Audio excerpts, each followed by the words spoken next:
Shut them lights off. Come here, wife. All right, you guys, I'm back. I was just watching the tail end of the last of this episode I'm about to talk about right now, and I'm ready to jump into it. Okay, you guys. Hey, guys, it's Wahima, but just call me Wah. Melanated! Welcome to another episode of my review of Married at First Sight. This is season 12.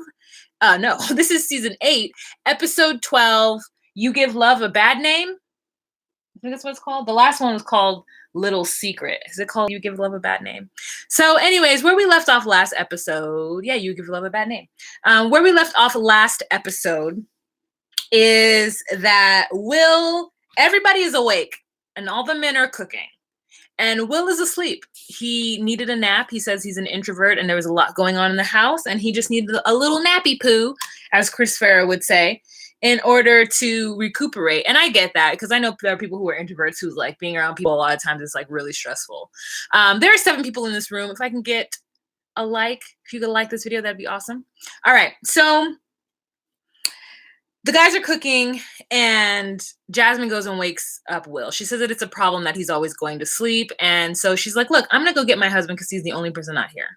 So she goes and gets Will and wakes him up. And the men start to do their thing and cook. And the women go separately and they start to talk about their experience. So women are talking about what it is in their relationships and how they would like to move forward and how they're feeling. And the men are talking about D-Day.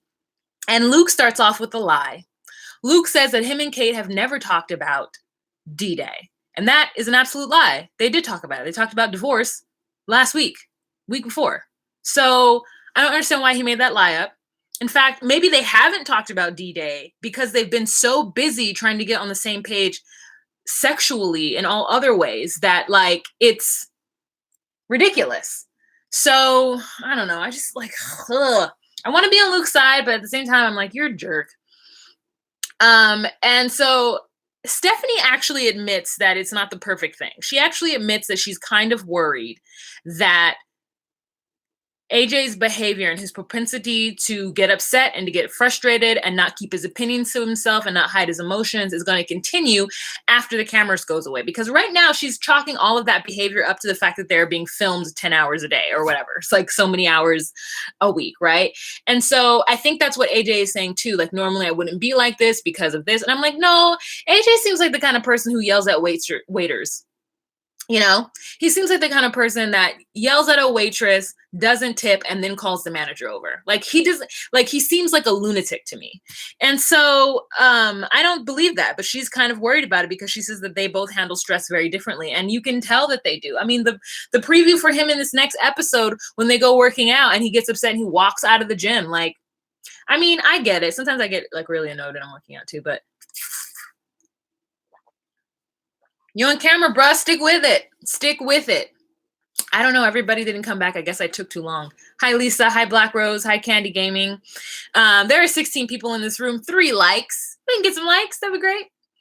Okay, so Jasmine starts to talk about her struggle with Will and how he sometimes is very cold and she doesn't think that he is aware of that, and how you know, she is at this point fed up with trying to drop hints and she just doesn't know where she's going to go with this.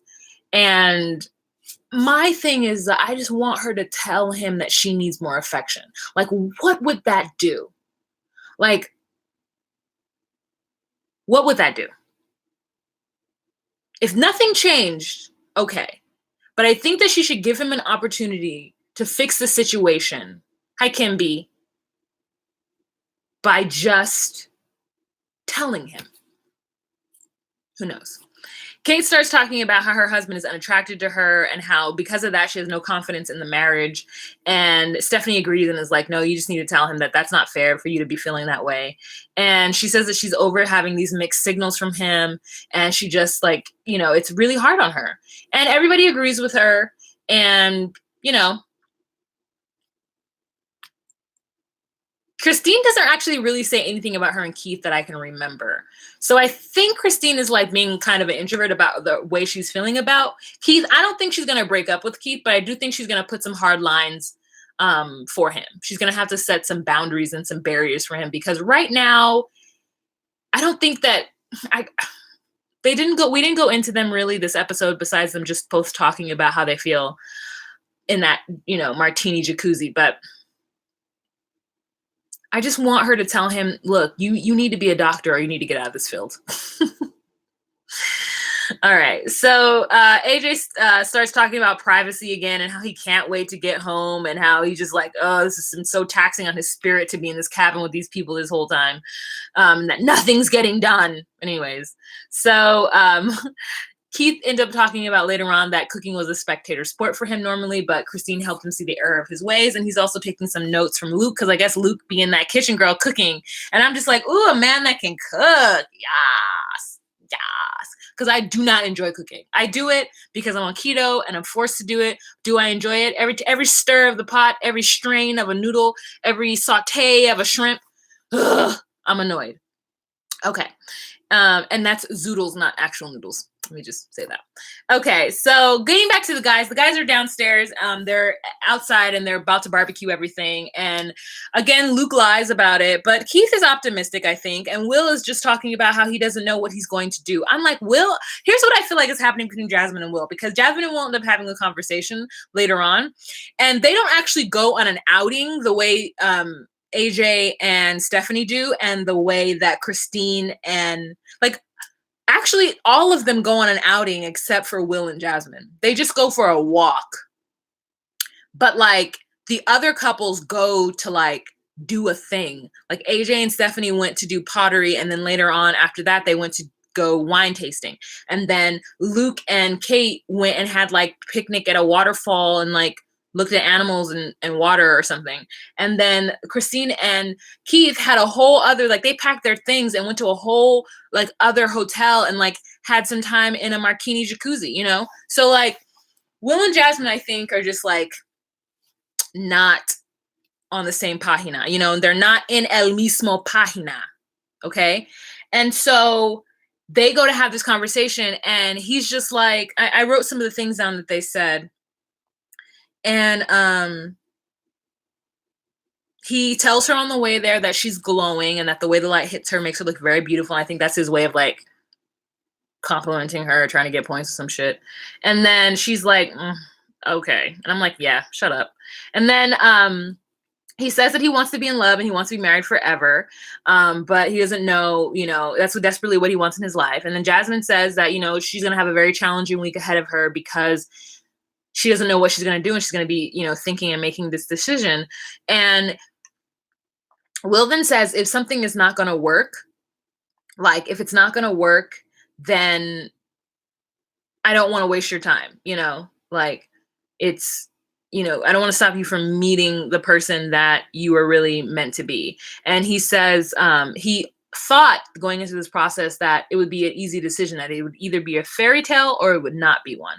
And he would know right away what he was going to do. But because they're in the middle, he just doesn't know. And it's been fun and challenging getting to know each other. And sometimes cliche love isn't good. And I'm like, oh, so these two are basically making the decision to not go forward. Now this could be just them having this feeling a weekend and right now, and then a week later they decide to just push through and do it. But my thing is, I just want Jasmine to communicate. I just want her to tell him specifically what it is that she wants. It has nothing to do with finances. It has everything to do with what she needs emotionally, as an emotional human being to another emotional human being, who are going to support each other physically, emotionally, spiritually through this process. I need her to tell him what she wants. Hey, Jana. I'm just going to say hi to you guys. There's only 33 people in this room. So you guys, let's get intimate and let's have a little kiki. All right. Let me say hi to everybody. Muchu. Hey, girl. It's Ray Ray. How you doing? Ketiwi. Hello. Hi, Danny. Okay. So let's see. Okay, then we get down Fairly no way, but challenging. Then we get down to Jasmine and Kate having a conversation together in the bedroom after they've all eaten, after they've had a good time, after the groups have gotten together. And so they get into the room and Kate tells Jasmine that she has actually been having sex with Luke because the whole entire group they think that they haven't been having sex. And Jasmine is like, tries to hold her like emotions or like her face in check. Cause like, this is what happened. Kate's like, well, Luke and I have actually been having sex. And Jasmine's like, I'm like, girl, Jasmine, you don't have no reaction to that? I would have been like, oh, really, girl? This whole time? Why did you tell nobody? Nothing. And I think the reason why is because she's shocked. Because she thought that her and Kate were on the same page and that they were the ones not having sex. And then she just realized that she lost that person. And that the fact is that that Luke and Kate have been having issues since the very beginning and everyone has known about it. But Will and Jasmine haven't been having those issues and they aren't even having sex because Will is not even just doing it to do it. At least Luke is doing it to do it, which is, is shitty still. But like, I really do feel like Jasmine was just like, if Luke is doing it to do it, oh my God, Lisa, thanks you so much. I love the super chat. Thank you so much, Lisa. Thanks for keeping me up to date. Don't have the ability to see these shows anymore. Girl, you are absolutely welcome. So Luke at least is trying. He's getting himself there and he's trying to have sex with his wife. But hey, Khaleesi Snow. Oh my God, Khaleesi Snow, are you so excited that Game of Thrones is coming back? Girl, every time I see your name, I'm just like, girl, she must be so excited. I'm so excited too. All right, so yeah, Luke is trying and Will won't even like make out with her for an extended period of time. Like, are they not doing anything? Is he not like rubbing and like holding the sides? I don't know. He's just not doing what he needs to do. And I think that Jasmine was like, now like, damn, we are way far behind. So she consoles Kate, and I honestly think that Kate telling Jasmine that they had actually been having sex really kind of solidified Jasmine's idea or viewpoint. No, not idea or viewpoint. I feel like it pushed Jasmine a little bit more towards leaving Will than she was before, because she's starting to realize that she's behind, and it sucks. Doesn't it suck? Oh, Jasmine said they don't even make out. They don't even make out?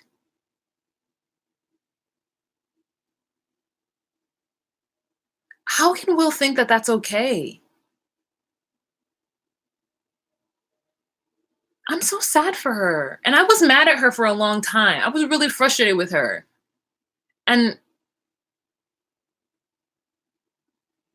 I wouldn't know what to think if I were her. I wouldn't know what to think. Like that would really, really Keetaway. Oh, okay, Keetaway, thank you. That would really break my heart to be with. I've had too much trauma with men to like allow something like that to happen and not stop it immediately. Like I've had too much like traumatic experiences with feeling unloved and feeling unwanted. Not even unloved, feeling unwanted. And that really breaks my heart for Jasmine. I take back everything I said about her and being frustrated with her, because I didn't know that. That makes me really sad for her. Okay, so Kate has made the decision that she's just going to tell Luke that she told, and Luke says that he figured she did because she'd done something like that before. And then he calls back to the time where she told the camera crew or told whoever that he feels dead inside when he kissed her. And then that called out Dr. Cal to come and talk to him. So I think he felt betrayed about that too. But I'm just like, Luke, this is a whole process where you guys need the experts to help you get through this thing. Like, I don't think that it's wise to say we need to keep everything that we're doing to ourselves, because it could not be healthy. And I think that Luke is not healthy. Like, I don't think that he manages his emotions in a healthy way. Like, I think that even when they were having their argument in the car, him like basically saying like, I feel like the overarching conversation is you need to know that you are wrong and that I'm right. Like, and she's just like, we need to talk about it. And he's like, we are talking about it. I'm getting ahead of myself, but that's what I felt because I just really watched the whole thing just now and wrote notes on it. And so I'm just going to go through my notes real quick.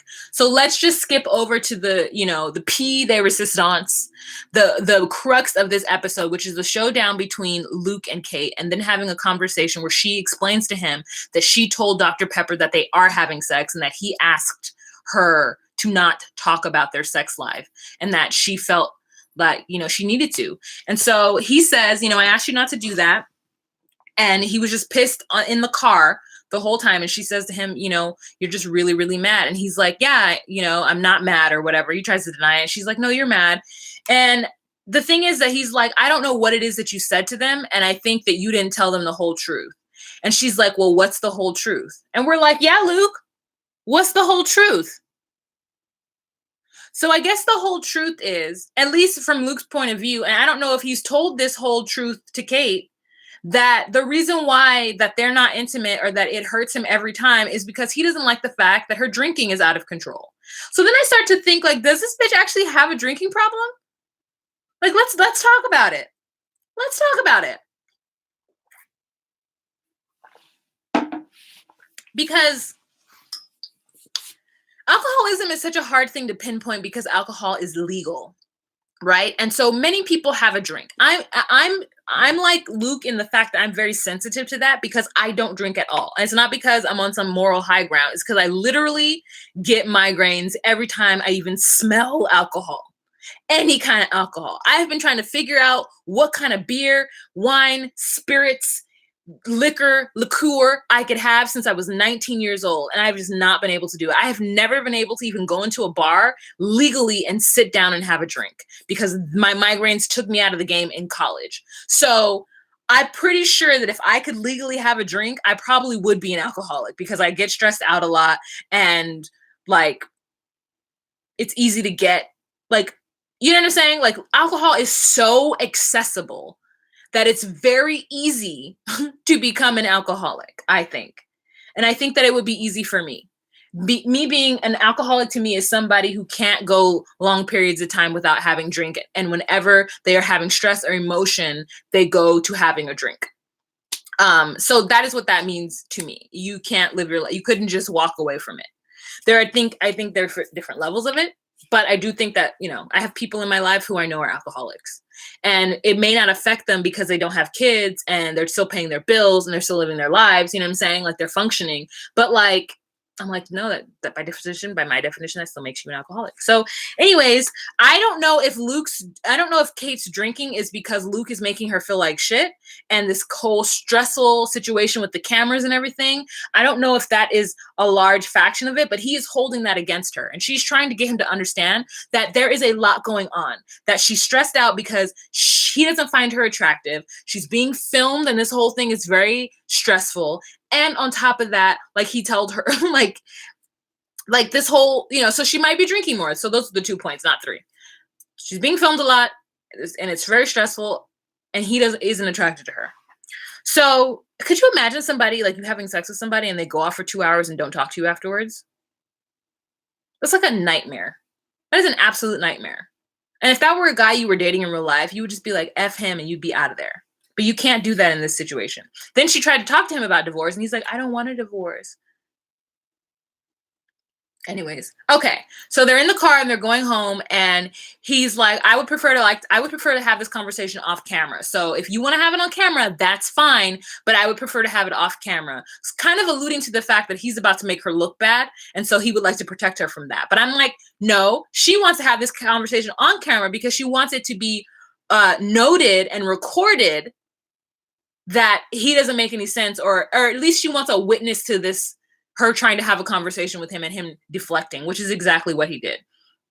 So she's like, I don't want to talk about your drinking on camera because every time I talk about it, you say that it's a non-issue and it has nothing to do with our relationship, but it absolutely does.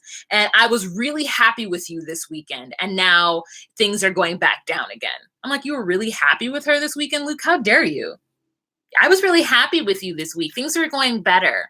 Like, it's like he's on a high horse and he thinks that he's better than her.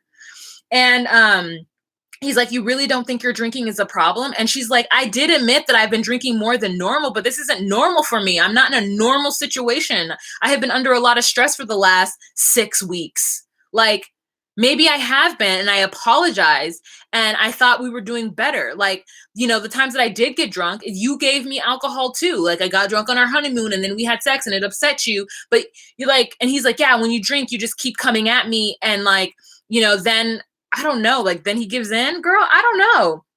And he told her that she's not changing and that it'll be like, I guess like in his mind that the idea of her changing means that she doesn't drink at all, or if she does drink, she has one drink and that's it. The minute he sees her behavior change, he's like annoyed with her for being drunk and he does not want that. And he says that she gets blackout drunk, which I'm like, where are the cameras for that? Blackout drunk to the point where she doesn't remember the night before. Now, I know that is very annoying. I hate being with somebody and they're like, I don't even remember last night. I was so drunk. I'm like, I don't want to be with somebody who's like that.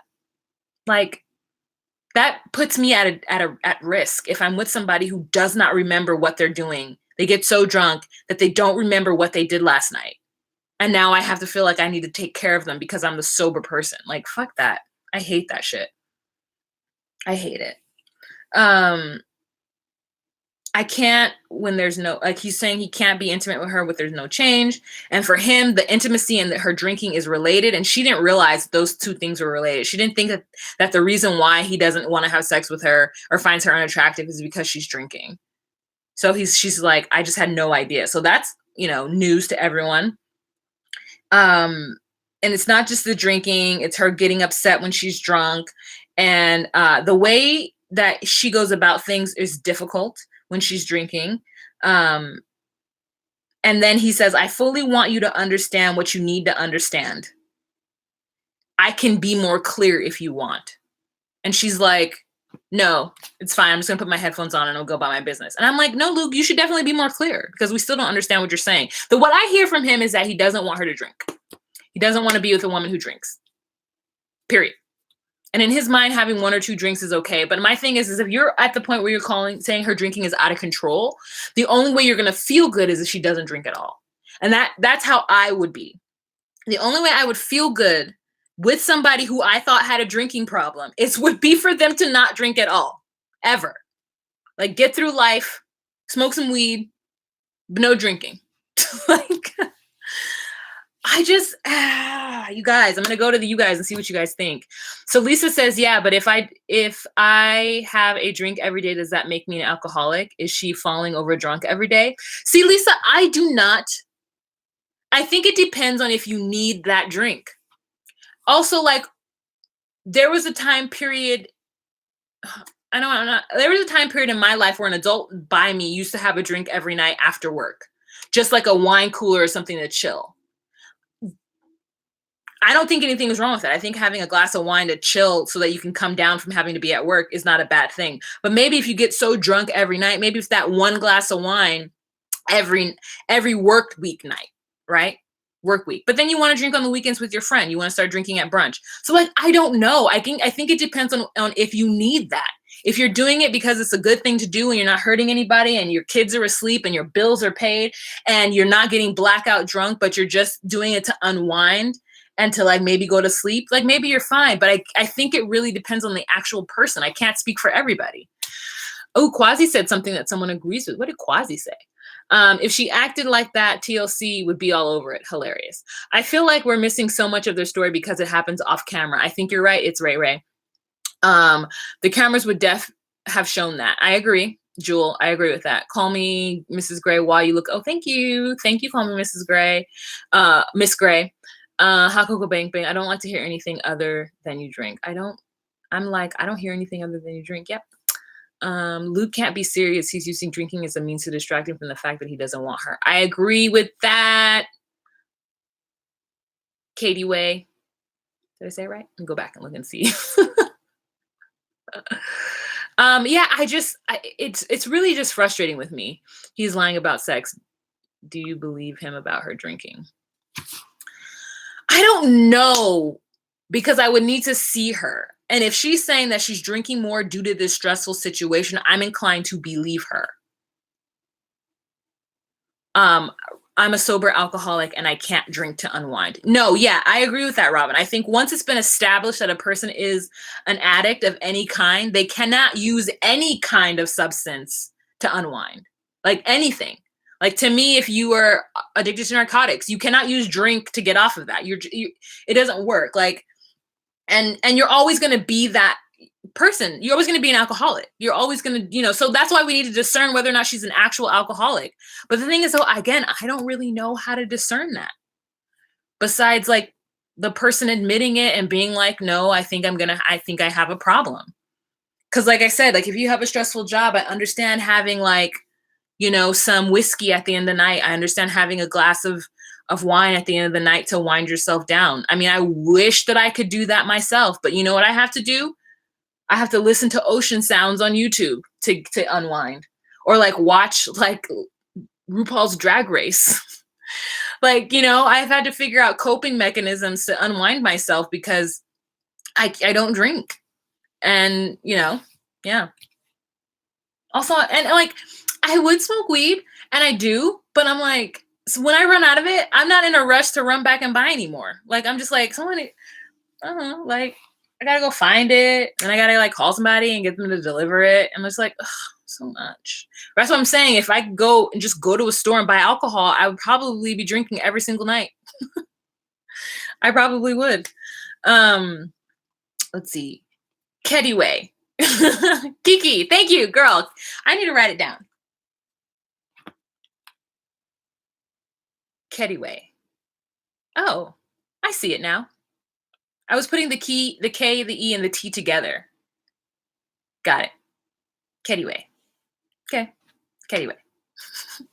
I would be wasted if I was with Luke. I'm a serious sober addict, and I know that I can't drink. She's not an alcoholic. Oh, okay. All right, Robin. Then I would trust that. Jonesy, it might have been. Levi Aaron, what is your sex count? Do I need to block you? Is this somebody I should block? Why you look glowing? Oh, thank you so much, Bree. So yeah, I just, this is such hard. So this is is next week D-Day? I don't know. I've never watched this show. I don't think I'm going to actually continue watching it after this too. This will be my last season of Married at First Sight. You know what I did like though? Married at First Flight. Or like, there was like a show about people who get put together by experts and then they travel together. Do you guys remember that show? I like that. Okay, so next week is D-Day. Hi, Lynn J. Welcome. So next week is D-Day. I'm not going to be able to go live, and thank you, Kimberly, for suggesting it, but I work on Tuesday nights. So I'm going to predict that Stephanie and AJ are going to stay together, that Christine and Keith are going to stay together, that unless a miracle happens in the next week, that Will and Jasmine are going to break up. And I think that Kate and Luke are going to stay together. I feel like Kate is not done suffering. Am I wrong for thinking that? Anyway, would you ever go on this show? I would like to think I would, but I don't know if I have the temperament to film as much as they need to film, because they do a lot of repetitive things. So like the producers will have them stand outside of a venue and talk about, like, they'll ask the question of like, so what did you think of Luke and Kate's story? And then the person's like, oh, I think that Luke is this and that. And then they're like, okay, so what do you think love is? I found that love is this. Like, that's why AJ is so scripted. And Keith is actually pretty good at it too. But like, they ask the same questions over and over again. And I would be so annoyed. I mean, I would love to be arranged not with having to do cameras. Like, I would do a long shot for Kate calling quits. I mean, I get what you're saying, Quasi, but like, I feel like Kate wants to be punished more. I think Kate really thinks Luke is hot and great and loves him. Like, wants it to work with him so bad. I think she's going to be willing to deal with his, like, meanness in order to get it. Keith is basic, LOL. That's why he's good at it. Oh, yeah, he is basic. He's super basic. The faux fashionista. Hey, girl, Kate is on the same level, likes the nonsense, no longer feel bad for her. Yeah, I feel like she's a glutton for punishment. Like, I feel like she just wants it. You need to watch this season's Math Australia. Oh my God, it's a mess. Yeah, I do need to figure out how to find Maths Australia. She feels like she deserves it. Yep. I feel like we didn't even get into what happened with Kate and her dad and her mom. Remember Kate's mom and dad, like, randomly just got divorced? And it was very much upsetting for her. I feel like she needs to go to therapy for that, and we need to figure out the pathology for that. Like, why is she trying to make it work with Luke? Like, stop trying to make fetch work, Gretchen. Daily Motion KN. Okay. I suspect Luke would cheat on Kate. I think that he would, and then feel really terrible about it after he told her and crying. But I don't think he would physically have sex with somebody else. I think that he would, like, be going on dates and kissing other girls. That's how I think of Luke. Like, I think of him as being, like, he's just, to me, Luke is not mask enough for me, which is nothing wrong with a man who isn't super masculine, but, like, he's just not enough for me. There's something, like, not mass enough for me. I think Luke gets off on being a dick. I feel like Luke just, like, doesn't realize. I feel like he's on a high horse a lot of the times. I feel like he's been pumped up a lot. He's on that high horse, and he thinks that he's right. If Kate decides to stay, I hope the expert try to talk her out of it. Oh, do they? Do they do that, Danny? Do they often try to talk somebody out of it? Huh. I hope they do. I really wish Pastor Cal would step in and be like, you don't need this. Dr. Pepper needs to step in and you don't need. Also, Dr. Jessica, how come she's only been in one episode? Is she normally in more episodes? He said he's attracted to dark. Yeah, he did. He said he's attracted to, like, mixed, not mixed, but, like, ethnic women, it seems. He's like Palestinian, a biracial black girl, like blah, blah, blah, blah. But I'm just like, you could still be, like, I'm more attracted to darker features on people, but it's not like I would kick a blonde out of bed. It's not like I'm like, you have, like, blue eyes. Ooh, Dr. Pepper was selling her to stay. I didn't know that. Dr. Jess is too busy with the past cast member. Who? Shade. Hey, shade. Oh, 3 of Luke's exes were black. I feel like something about him makes, I mean, yeah. As somebody who dates interracially, I've run into, like, men like Luke who are not black, who I'm just like, you're just not masculine enough for me. Like, I've run into that kind of guy, and I'm just like, oh, I'm sorry. Oh, I don't want to waste your time. I feel like you're not going to rock my socks. Yeah, I agree. Black or racially ambiguous. Yeah, we haven't seen much of her this season. Let's see. What else are you guys saying? Thanks, Sammy. Yeah, girl. Kim B says, wait, Dr. Jessica is dating a former cast member? Yeah, girl. So the T, word on the street, you know what I'm saying? La palabra en la calle. I like to just take sayings and say them in Spanish because I know those basic words. Is that she ended up, I don't know what season it was, but she's now dating one of the guys that they chose to be with one of the girls. Now, I don't know if they had gotten married and then he got divorced and then got with Dr. Jessica. Not sure. And I don't really think, that it's probably as muddy as we might think it is. It depends on if you guys already know. But yeah, someone is saying 2 seasons ago, season 6, John. But is it really messy? Did they meet? Did he go through the whole process with his wife, and then they decided to break off, and then he ended up seeing Dr. Jessica at, like, a MAFS after party, or like a MAFS, like, old cast get together, and then they just, like, decided to start talking and found out that it worked? Or did he fall in love with her during the season? We don't know. We don't know. Like a female Luke, his wife was so mean to him. Oh. And I feel that too, Sammy. Like, it might be messy, but like, if it works for them, like, here's the deal. This is so interesting that you should say that, because people sometimes, I think we have this idea that like love and certain things are not fluid, that it's more so like, well, you made the decision to be with this person, you have to stay with them for life. That's that idea of till death do us part. I don't have that notion of till death do us part. Like, I feel like, until we grow apart, or until things aren't working, or until things aren't fun anymore. Now, I know they can be messy, especially if you don't make a lot of, like, I feel like that is a privilege to be able to say that, like, in my mind, I will always have enough money to live on my own. In my mind, I will always be independent, relatively independent. So if I needed to get out of a relationship, it wouldn't be that much detriment to my finances, because that would be the main thing that would keep me to stay, girl. If a divorce was too expensive, or I couldn't pay my rent by myself, or kids, like, it would depend on a lot of different things. So, but if you don't have kids, y'all can just get divorced and go, and you can find somebody new. Like, why not? I don't like when people say they have a failed marriage. I don't think that's fair to themselves to say that.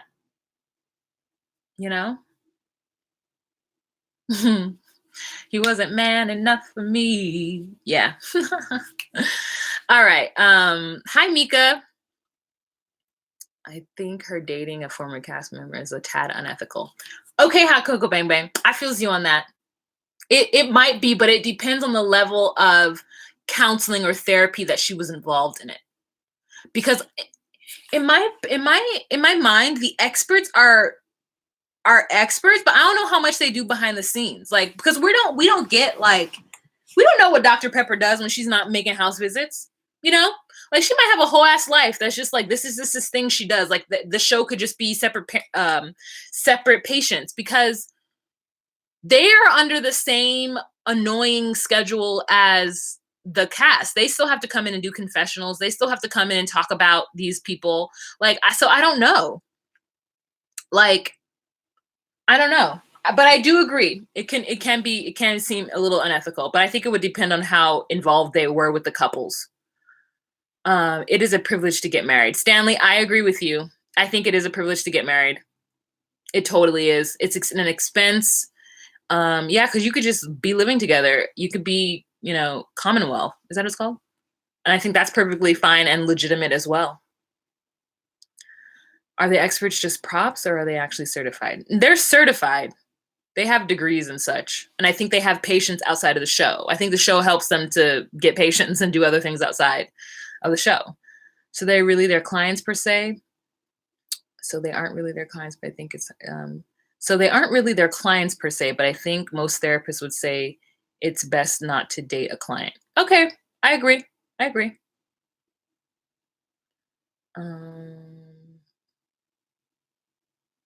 All right, I think that's it. I think that's the end of this, you guys. We're at 38 minutes. It was nice kikiing with you guys. I wonder if we should do a live next time for the D-Day. Or should I just do a video? I like doing lives. I shied away from doing lives for all of my YouTube career. And then Chris started doing lives and just like getting these videos up. And I was just like, should I do lives? I just like to be able to edit myself. Because sometimes I like say things that I wouldn't like, oh, I need to retract that. They need to give Will and Kate's butt a soft. It has Jasmine and Luke. What should I don't know what you're saying. But yeah, okay. Oh, thanks, Danny. Thank you so much. Yeah, I'm almost done. I'm on day 26 of my 30-day yoga challenge, and I'm doing well. So I'm going to talk about my like keto and yoga and 30, all that stuff, like at the end, like maybe in 3 months to see where I'm at. Oh, thanks, Jesse. Thank you so much. Thank you, Sandy. Yeah, I'm leaving. I'm sorry. Thanks, guys. Thank you if you love my wig. So don't forget to give this video a thumbs up before you exit. There are 126 people in this room. I'm going to try to do more lives. Obviously, I do my morning tea lives on Wednesday at noon. So catch that if you're into having a little kiki with me. And maybe next week when we do the D-Day, I'll do this live as well, because I think it's fun to have this conversation, especially about this show. Like 90 Day Fiancé, like it's great. Oh, 90 Day Fiancé is coming back, y'all. Girl, it's coming back, and we just got the new cast. Maybe I should do a separate video about the new cast and what I think about them. How about that? Would you guys like a live of 90 Day Fiancé and the new cast and what I think? Maybe I should do that on Friday, which is tomorrow. What time is it? Girl, I gotta eat. I'm starving. All right, so I'll do another live tomorrow.